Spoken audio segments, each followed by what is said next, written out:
All right, let's do a summary, and then I can put a pin, bow, I don't know what to call it. Put something on this vacation. It'll be done. Close the lid, I guess. Or put a nail in the coffin. That probably isn't right either. Anyway, yes, got home last night fairly late. It was a day of flying. Well, no, an evening of flying. Going there, you lose the whole day. Coming back, just lose the evening. So that's kind of cool. And I didn't want to edit. I don't want to edit this. I want to just go straight through it.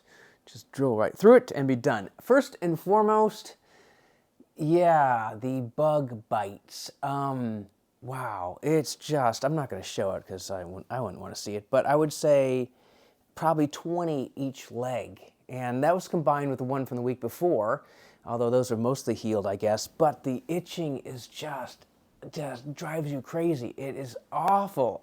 This is worse than mosquitoes, I think.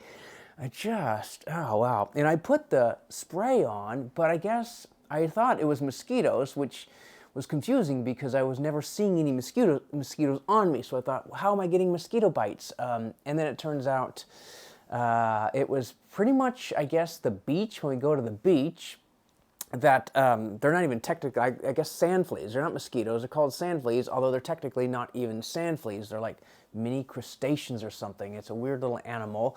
But from what I read, they can jump, but they pretty much go around your, that's why a lot of them are low, up to the knees, but then the rest, because I don't really kneel in the sand much, but I might have been down a few times to do things on the drone. But I think that time I spent at the beach, just standing there for long periods of time with the drone, not moving, easy target for the little sand fleas, and going through the water and then getting out of the water. I just had no idea I was being attacked. So yeah, I'm itching right now. It is awful. I did a bath earlier with Epsom salts and a bubble bath, and I think that helped for a little bit. I just kind of gotta break down that histamine or whatever and get everything out of there. So in the future, I mean, what I've read is just try to avoid dawn and dusk. Well, sunset, that's pretty much when I was there.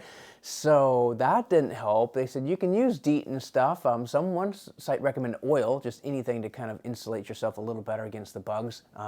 Not standing still too long, cleaning off your feet. The main thing I think is when I go there, if I'm going to do sunset stuff, just to stay covered. So that would limit if I want to get in the water or not, sure, but I guess, I think, having to deal with all this, I don't want to go through this all again, but I don't want to give up sunset. So I think I'm just going to wear long pants and stuff like that, and my shoes, so no open sandals, whatever, when I'm doing the sunset type stuff, when I'm doing the drone things. And then if it's the middle of the day, it's a better time, so I can probably go then. So I just don't want to go through this all again at this level. It drives me crazy. I cannot stand it. I want to just drink myself silly so I don't have to feel this, but I'm not sure that's a good solution. I'm kind of doing some fasting today. Anyway, so that's that. As far as the flight home, went pretty well. Got to the airport early enough to kind of explore and check out. I'm still itching. It's just so bad. It drives me crazy.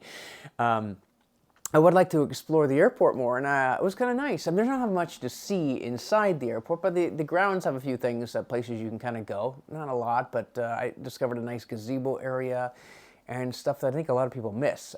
But at that point, I finally had to go in through TSA, which is extremely quick. I think I was the only person, and that went really well. Down the main hallway, it's like this one main hallway you go to first, at least for the B terminal, which I think I always go to, the B one.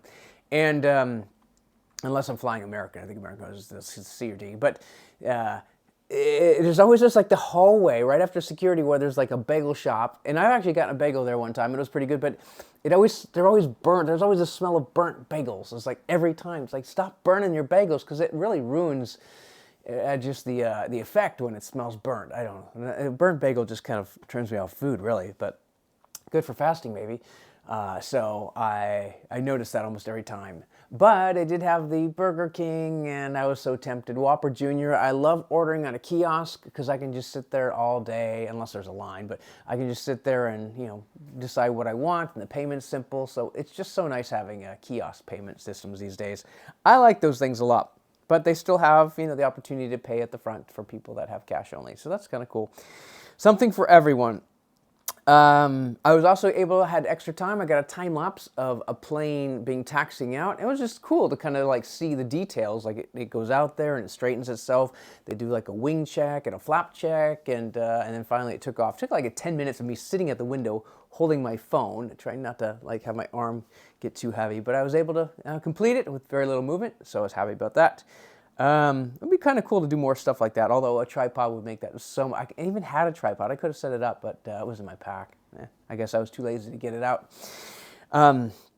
What else? I did not get the upgrade. There was 6 seats left, and a few months ago, or a month ago when I booked, I thought, oh, no problem. I will definitely get the upgrade for this one. And then, yeah, because it was 8 seats, and then 7, and then 6. But I was 9th in line as soon as the check-in, 24-hour check-in happened. I thought, okay, well, I'm not getting it this time. And yeah, at the end, and even got bumped down, so somebody else like slid in there, but I don't think that person got a seat either. So no upgrade. However, there was a space between me and the other person, so that was kind of cool. That it's like if there's that space, that helps a lot. And otherwise, it was a pretty good flight. I was just, I couldn't get my audiobook working. I guess it needed the internet or something. It wasn't downloaded, which I don't know why that was changed. But I was getting kind of bored. I was definitely getting really bored. I think I finally got internet on my laptop so I can watch some YouTube. But yeah, usually I'm able to sleep or something or whatever, have my hobbies. But this time I was like, I just want to land. So it was getting pretty boring toward the end, and I couldn't really sleep. Actually, I was going to use the audiobook. Sometimes I use the audiobook to fall asleep to, but I just really couldn't do it. I'm still itching. This itches so badly. It's gotten better today, actually. Throughout the day, it's eased up, and I think maybe tomorrow or the next day, but I'm changing my ways. I don't want to go through this again.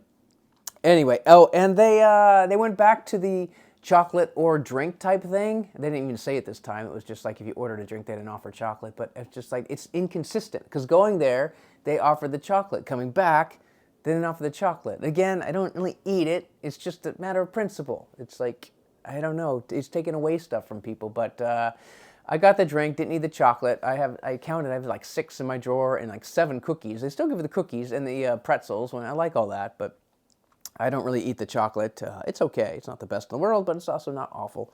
It's okay. And then landing in Seattle, of course, we came into the cold rain. I can even see it on the plane. It was just pouring down, and I would say it was actually kind of fun. I walked to Uber to see. I kind of knew I was going to take Link, especially spending so much money on Uber this year. But the price was back to the discount. I think is gone now or something. But the price was back to I don't know, $65, and that's what like Lyft charges too. But $65 for a 20-minute ride is just insane. So obviously I didn't do it. But I took the Link and I checked it at the first stop, Tukwila, and it already dropped down to 40 something, which is normally what it costs at the airport if it's a deal. So, but I was already on the train. It's like I can finish the train. I can listen to stuff on my phone or whatever. So I wasn't going to get off the train. And I timed the train. The train was actually about 35 minutes. So I thought it had been an hour, but I don't know. Maybe it's like when the stops are longer. I don't know what happened, but from the train starting to getting off, it was about 35 minutes. And then there's of course like a 10, 15-minute walk after that. But that was fine. I kind of liked it. It was kind of nice being back in the rain again and just the energy of the Christmas season in Seattle. So there's nice parts about it. It can be kind of festive and fun, and it feels almost more like Christmas when it's like this kind of weather. Although if it snowed, that'd be kind of cool too. But I was not dressed. I had a couple layers on, but I think it would have been pretty cold if it snowed. Although I brought my scarf this time. Didn't use it, but I think next time I probably will. It is getting colder. So good trip, fun trip, and I'm done traveling for 3 days. 3 days. That's just crazy. But that's it. Cheers.